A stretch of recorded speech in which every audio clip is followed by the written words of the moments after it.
어디 연락할 곳 있어요? 아무데도요. 그럼 일단 따라와요. 경상남도 통영, 한려수도 끝자락에 있는 작은 포구, 미륵도를 건너 차도 잘 안 다니는 외진 바닷가, 비가 쏟아지는 밤이었습니다. 방파제 끝에 여자가 쭈그려 앉아 있었어요. 남자가 그 옆에 무릎을 꿇었습니다. 숨은 쉬고 있어요. 눈 떠봐요. 낮고 침착한 목소리였습니다. 여자가 눈을 떴어요. 살아있네. 다행이다. 그 한마디가 이수아의 두 번째 인생을 시작시켰습니다. 하지만 그 남자에게도 그날 밤은 시작이었어요. 도망쳐온 사람끼리 처음엔 부딪히고 그 다음엔 서로를 구하게 되는 이야기입니다. 그 이야기 시작합니다. 이수아, 39, 서울 마포구에서 작은 브런치 카페를 운영했습니다. 상호는 봄날의 식탁, 에그 베네딕트, 리코타 팬케이크, 시즌 과일 타르트, 직접 구운 스콘에 클로티드 크림을 곁들이는 게 시그니처였어요. 수아가 5년을 준비한 카페였습니다. 회사 다니면서 주말마다 베이킹 클래스를 다녔고 휴가 때는 제주, 부산, 전주 브런치 카페들을 돌아다니며 노트를 채웠어요. 이름도 메뉴도 그릇 하나까지 수아가 직접 골랐습니다. 오픈 첫 해는 괜찮았어요. 인스타그램에 사진 한 장이 퍼지면서 주말엔 웨이팅이 생겼고 단골이 생겼습니다. 수아는 그때부터 앞만 봤어요. 다음 메뉴, 다음 시즌, 다음 목표. 친구 민지가 그 시절 연락을 했어요. 엄마가 아프셔서 힘들다고. 수아는 답장을 했습니다. 많이 힘들겠다. 나중에 밥 먹자. 나중에는 오지 않았어요. 수아가 먼저 연락하지 않았으니까요. 바빴습니다. 그게 전부였어요. 사실은 바쁜 게 편했어요. 잘 되고 있을 때는 어려운 사람 곁에 있는 게 왠지 불편했습니다. 내일이 잘 되고 있다는 게 미안했던 건지 아니면 그 시간이 아깝다고 생각했던 건지 수아는 그걸 제대로 들여다보지 않았어요. 그냥 앞만 봤습니다. 늘 그랬어요. 중학교 때부터요. 집이 넉넉하지 않았어요. 수아는 그게 싫었습니다. 그래서 공부했고 취직했고 돈을 모았어요. 뒤돌아보면 속도가 느려질 것 같았어요. 그래서 뒤를 보지 않았습니다. 그게 수아의 방식이었어요. 그리고 그게 수아의 문제이기도 했습니다. 그 믿음이 흔들리기 시작한 건 2년 차 봄이었어요. 건물주가 바뀌면서 월세가 올랐습니다. 그해 여름 바로 앞 블록에 대형 브런치 프랜차이즈가 들어왔어요. 한 달 만에 매출이 40% 빠졌습니다. 수아는 버텼어요. 메뉴를 바꾸고 밤 12시에 반죽을 치대고 새벽 6시에 오픈 준비를 했습니다. 카페가 어려워지자 그제야 오랫동안 연락 안 했던 사람들이 생각났어요. 민지한테 연락했습니다. 나 요즘 좀 힘들어. 밥 한번 먹자. 민지는 답장을 했어요. 나도 요즘 많이 바빠. 나중에 보자. 나중에는 오지 않았습니다. 수아가 먼저 연락하지 않았으니까요. 그때 알았어요. 자기가 예전에 민지한테 했던 그 말이 이런 느낌이었다는 것을. 버티는데 돈이 필요했어요. 소상공인 대출 6천만 원, 마이너스 통장 5천만 원, 카드론 4천만 원, 합계 1억 5천만 원. 5년을 준비하고 3년을 버텼는데 남은 게 1억 5천의 빚이었습니다. 그리고 연락할 사람이 없다는 것. 앞만 보고 달리는 동안 옆에 아무도 남지 않았어요. 남편 준혁은 그 3년 동안 옆에 있었습니다. 그게 전부였어요. 매출이 떨어지자 말이 달라졌어요. 처음부터 상권 분석을 제대로 했어야지. 주변에서 말릴 때 들었어야 했어. 나 좀 도와줄 수 있어? 내가 뭘 어떻게 해? 당신이 시작한 거잖아. 그 말이 끝이었습니다. 준혁 재킷을 세탁하려다 주머니에서 영수증이 나왔습니다. 이름 있는 호텔 레스토랑. 2명분 금액. 영수증을 다시 주머니에 넣었어요. 재킷을 세탁기에 돌렸습니다. 아무 말하지 않았어요. 빚이 1억 5천이고 카페는 내일 당장 문을 닫아야 할 것 같은데 결혼마저 무너지면 아무것도 남지 않을 것 같았어요. 그래서 모른 척 했습니다. 앞만 보고 살아온 사람의 마지막 버릇이었어요. 불편한 건 보지 않는 것. 카페 문을 닫은 건 3년차 11월이었습니다. 마지막 날 수아는 혼자 문을 잠갔어요. 에스프레소 머신을 손으로 한번 쓸었어요. 처음 인스타그램에 퍼졌던 에그 베네딕트 사진을 떼어서 접어 주머니에 넣었습니다. 폐업 안내문을 붙였어요. 손이 떨렸지만 글씨는 반듯하게 썼습니다. 이혼은 2달 뒤였어요. 준혁이 먼저 꺼냈습니다. 우리 이혼하자. 빚은? 당신 명의잖아. 서류에 도장을 찍던 날 준혁은 새 넥타이를 메고 왔어요. 서류 확인하는 내내 시계를 봤습니다. 다 끝나고 나서 말했어요. 앞으로 잘 살아. 수아는 대답하지 않았습니다. 주차장을 걸어 나오는데 가을바람이 차가웠어요. 손에 쥐어진 건 서류 봉투 하나뿐이었습니다. 이혼 후 2달. 친구 집 소파에서 버텼어요. 아니, 정확히는 부탁할 수 있는 사람이 거기밖에 없었습니다. 오랫동안 연락 안 했던 친구였어요. 그 친구가 말없이 이불을 내줬을 때 수아는 그게 고맙기도 했고 부끄럽기도 했어요. 낮엔 편의점 알바, 저녁엔 카페홀 서빙. 번 돈은 죄다 이자로 나갔어요. 카드론 이자율이 15%가 넘었습니다. 원금은 꿈쩍도 안 했어요. 목요일 오후 카드사에서 내용 증명이 왔어요. 법적 조치 예고. 수아는 그 서류를 읽다가 멈췄습니다. 핸드폰을 들었어요. 통영행 버스. 새벽 1시 20분 출발. 예매 버튼을 눌렀습니다. 캐리어에 옷 몇 벌. 그리고 오래된 메뉴 개발 노트. 친구에게 문자를 남겼어요. 미안해. 잠깐 어디 다녀올게. 버스가 출발했습니다. 서울 불빛이 뒤로 멀어졌어요. 수아는 그걸 보지 않았습니다. 새벽 5시 통영 터미널에 내렸습니다. 짭조름하고 비릿한 바다 냄새. 해가 뜨자 걸었어요. 시장을 지나고 굴 까는 아주머니들 옆을 지나고 미륵도로 건너가는 도선을 탔습니다. 도선이 닿은 곳은 작은 포구였어요. 수아는 방파제 끝까지 걸었어요. 그 너머는 그냥 바다였습니다. 한려수도, 섬들이 겹겹이 떠 있었어요. 난간에 2 손을 얹었습니다. 1억 5천, 카드론 이자 15%, 법적 조치 예고, 통장 잔액 54만 원, 연락할 사람, 없음.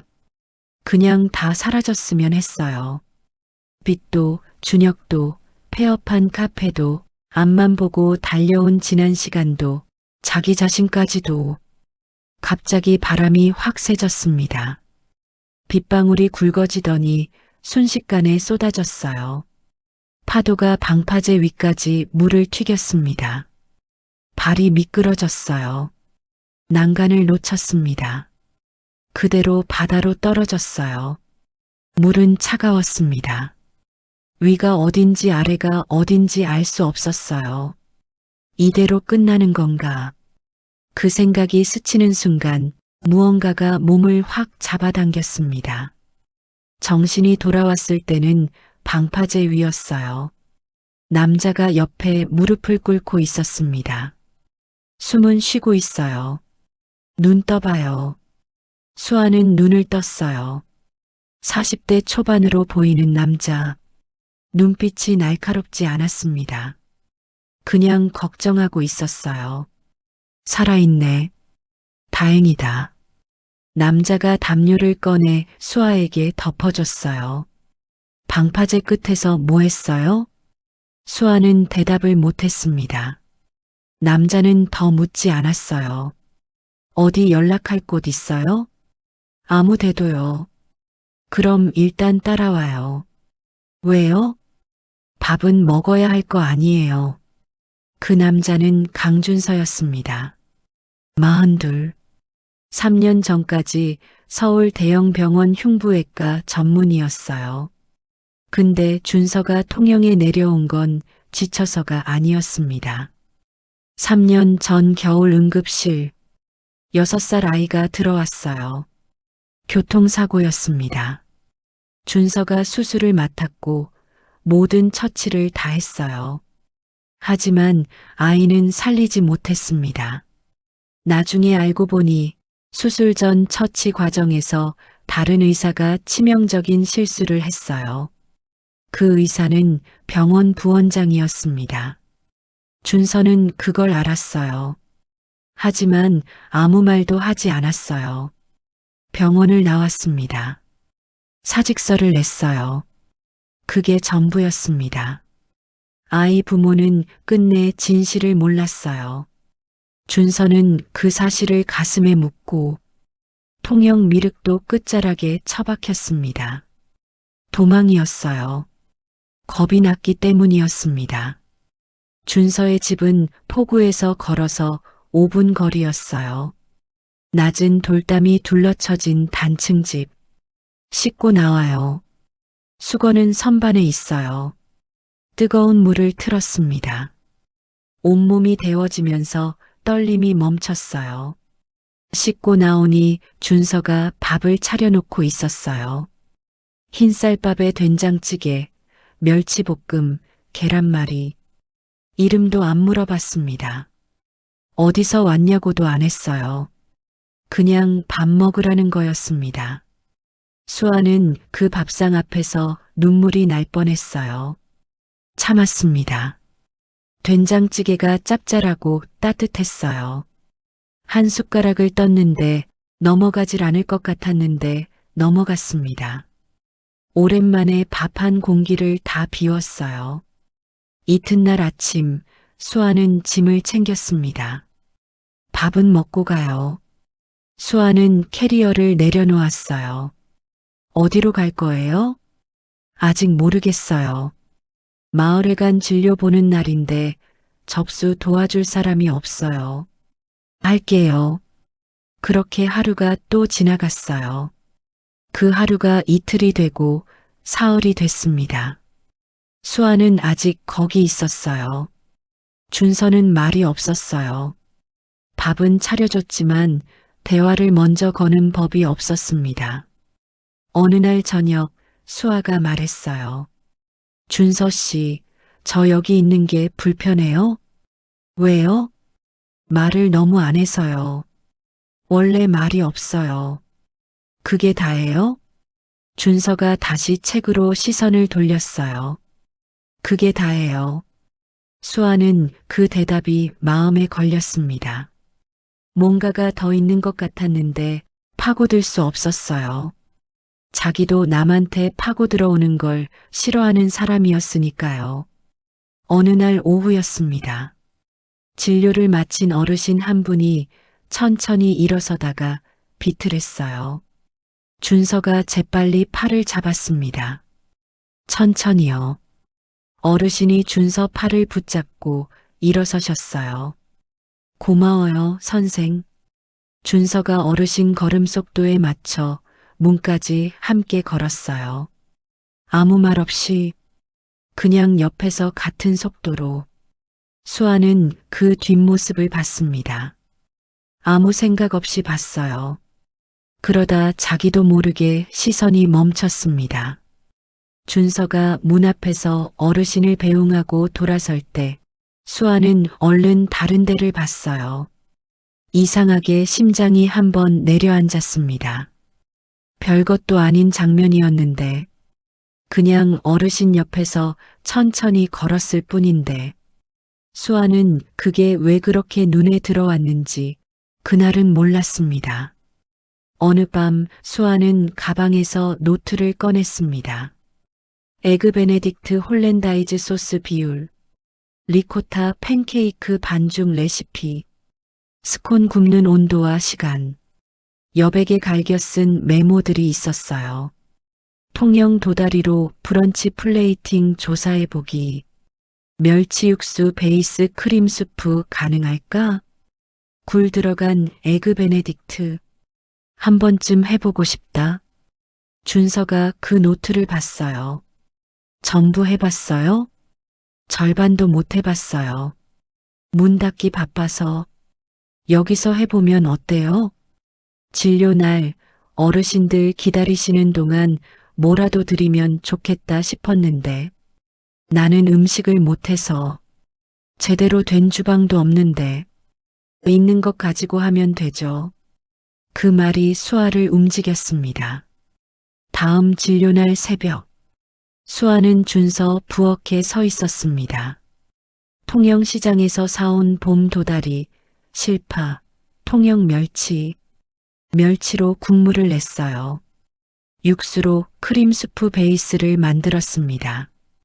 도다리는 얇게 포를 떠서 살짝 구웠어요. 스콘 반죽을 만들었어요. 이상하게 손이 달랐습니다. 급하지 않았어요. 어르신 한 분이 말씀하셨어요.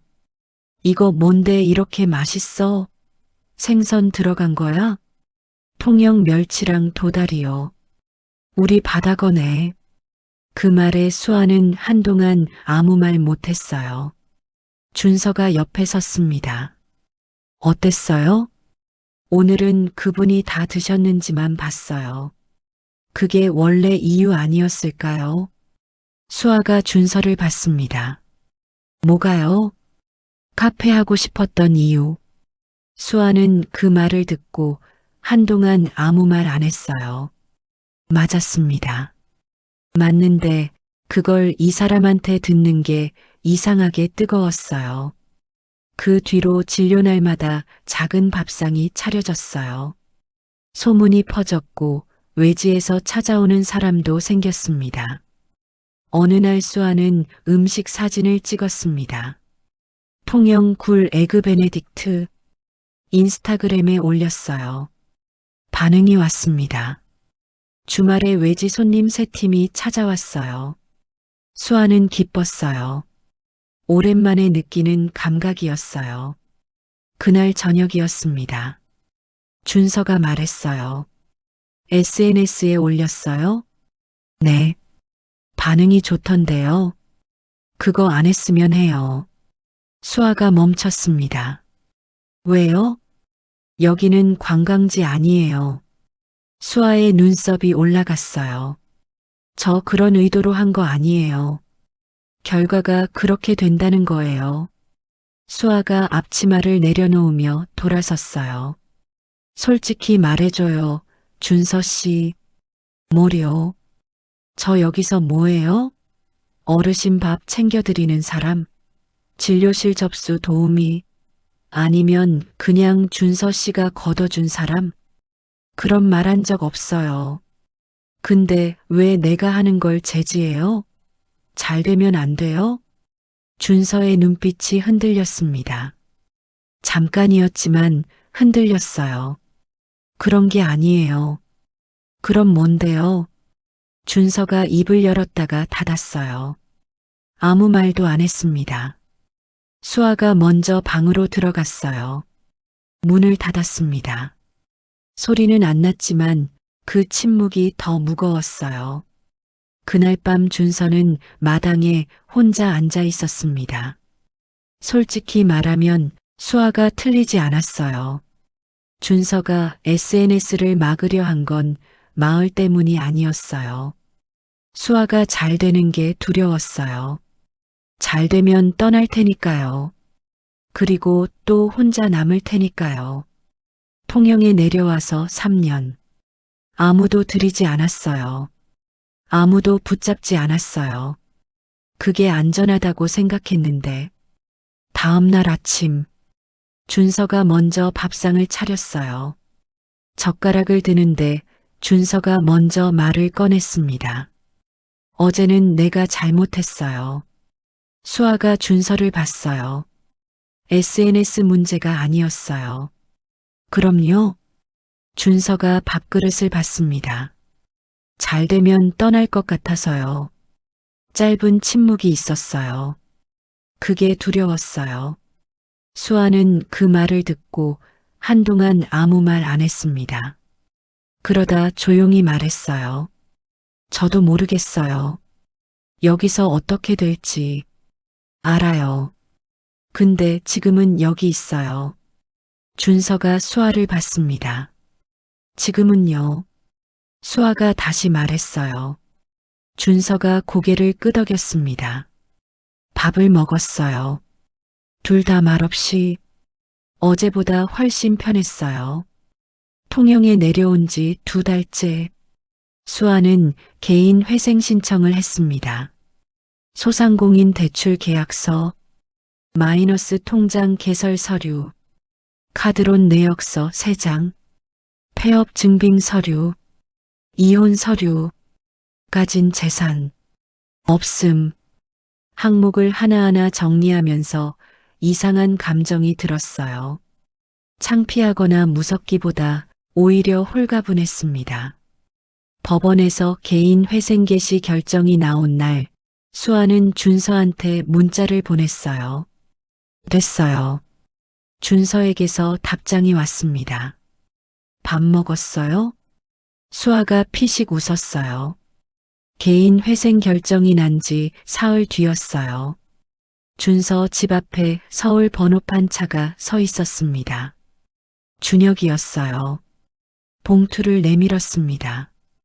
카페 오픈 당시 준혁 어머니 명의로 들어간 인테리어 비용, 공동 채무 3천만 원.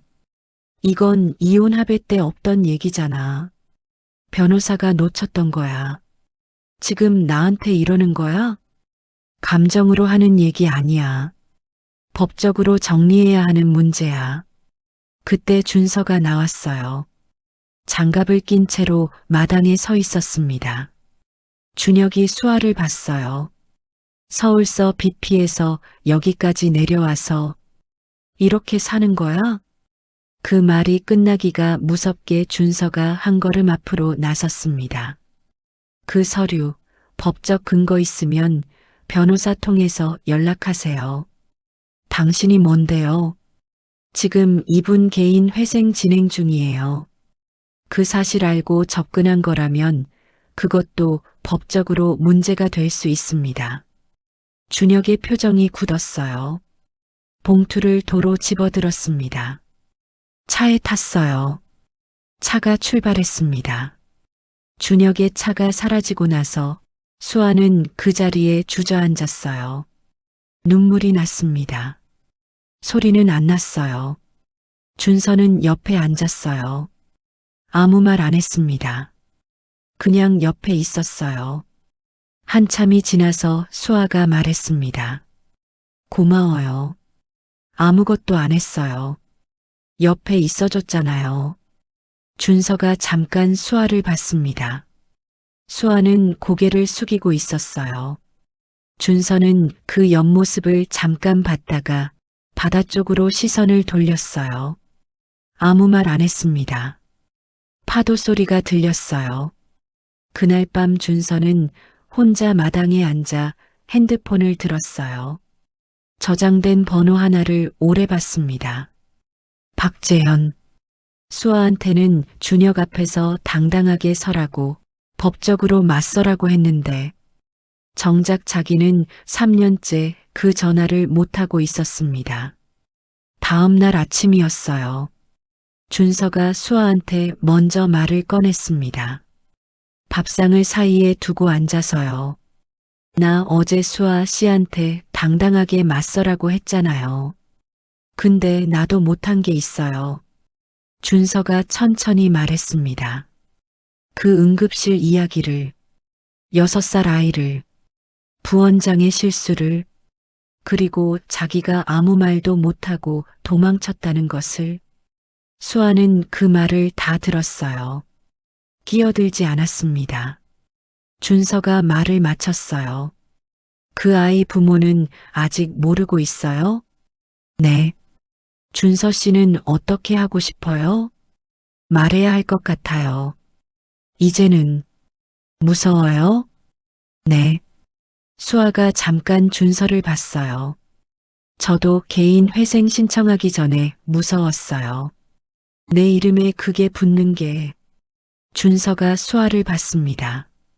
근데 하고 나니까요. 수아가 말했어요. 숨어 있을 때보다 덜 무서웠어요. 준서가 그 말을 오래 들었습니다. 그날 오후 준서는 핸드폰을 들었어요. 박재현. 통화 버튼을 눌렀습니다. 여보세요? 강준서입니다. 달빛 브런치가 입소문을 타기 시작한 건 2번째 보름이 지나서였어요. 통영 로컬 SNS 계정에 누군가 올린 사진 한 장이 퍼졌습니다. 미륵도 끝에 이런 데가 있었어? 예약을 물어보는 DM이 왔어요.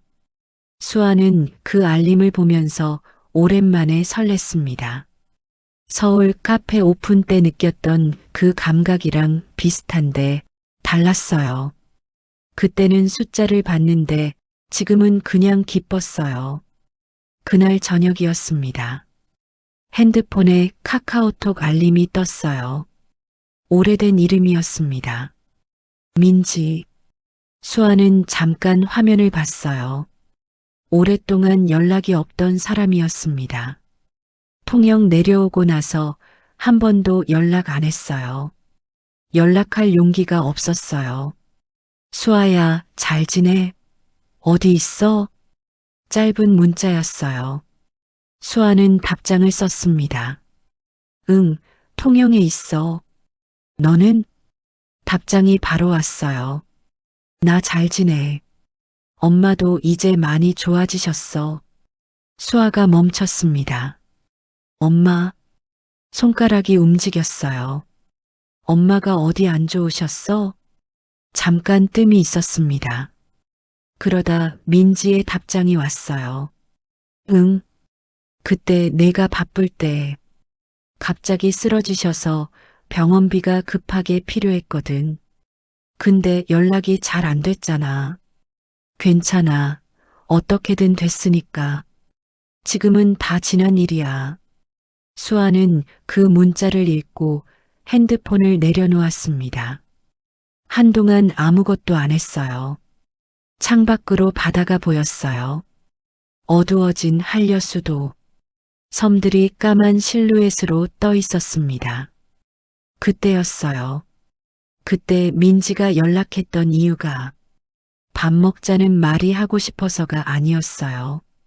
힘들다는 말이 하고 싶었던 게 아니라 도움이 필요했던 거였어요. 근데 수아는 바빴습니다. 나중에 밥 먹자. 그 한마디를 남기고 앞만 봤어요. 나중은 오지 않았어요. 민지는 혼자 해결했고, 혼자 버텼고, 지금은 다 지난 일이라고 했습니다. 수아는 눈이 뜨거워졌어요. 달빛 브런치에 불이 켜지고, 손님이 오고, 잘 되기 시작하는 그 순간에, 그렇게 준서가 마당에서 들어오다가 수아를 봤습니다. 불도 안 켜고 창가에 앉아 있었어요. 왜요? 수아가 핸드폰을 내밀었습니다. 준서가 화면을 봤어요. 아무 말 안 했습니다. 수아가 말했어요. 앞만 보고 달렸는데 목소리가 흔들렸어요. 옆에 있던 사람을 몰랐어요. 진짜로 몰랐어요.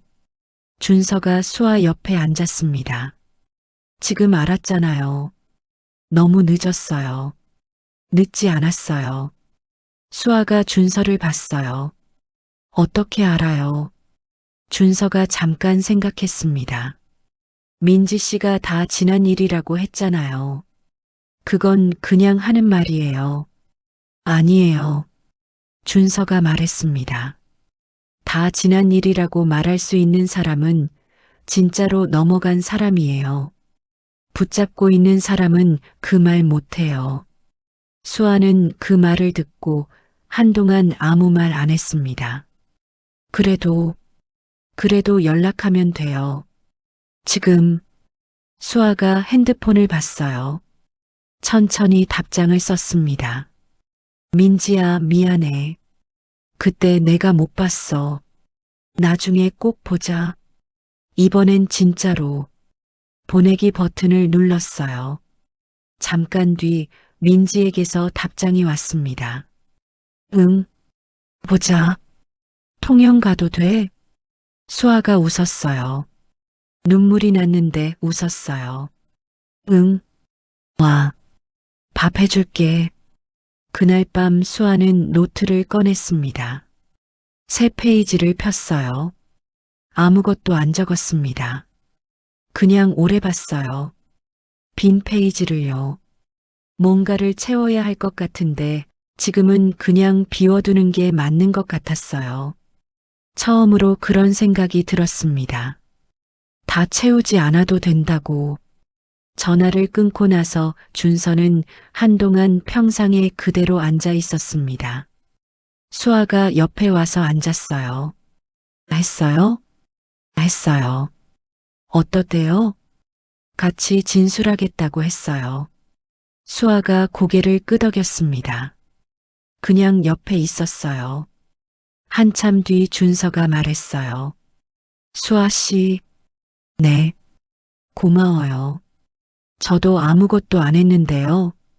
옆에 있어줬잖아요. 수아가 피식 웃었습니다. 그 말 제가 한 말이에요. 알아요. 보름날 밤, 달빛 브런치에 불이 켜졌습니다. 통영 굴 에그 베네딕트, 멸치 크림 수프, 직접 구운 스콘, 마을 사람 열댓 명이 왔어요. 수아는 앞치마를 두르고 그 사이를 오갔습니다. 어르신 한 분이 굴 에그 베네딕트를 한 입 드시더니 눈을 감으셨어요. 아무 말씀 안 하셨습니다. 그냥 눈을 감고 씹으셨어요. 수아는 그 모습을 보면서 처음으로 생각했어요. 이게 처음부터 이유였구나. 매출이 아니라 이 순간이 그의 봄. 달빛 브런치는 주 3일 문을 열었습니다. 수아 이름으로 된 사업자 등록증이 벽에 걸렸어요. 개인 회생 변제도 정상적으로 진행됐습니다. 1억 5천 갚는데 5년이 걸릴 예정이었어요. 근데 수아는 더 이상 그 숫자가 무섭지 않았습니다. 준서는 서울에 올라가 진술서를 제출했습니다. 결과가 어떻게 될지는 아직 몰랐어요. 근데 준서는 통영으로 돌아오는 버스 안에서 처음으로 잠을 잘 잤어요. 3년 만에 어느 날 수아는 오래된 노트를 꺼냈습니다. 마지막 빈 페이지를 폈어요. 볼펜으로 짧게 썼어요. 두 번째 카페, 통영에서, 그리고 한 줄을 더 썼습니다. 이번엔 사람을 봤다. 노트를 덮었어요. 준서가 마당에서 수아를 불렀습니다. 밥 먹었어요? 수아가 노트를 가방에 넣으며 웃었어요. 준서 씨는 맨날 그 말만 해요. 밥이 제일 중요하잖아요. 수아가 부엌으로 걸어가다가 멈췄습니다.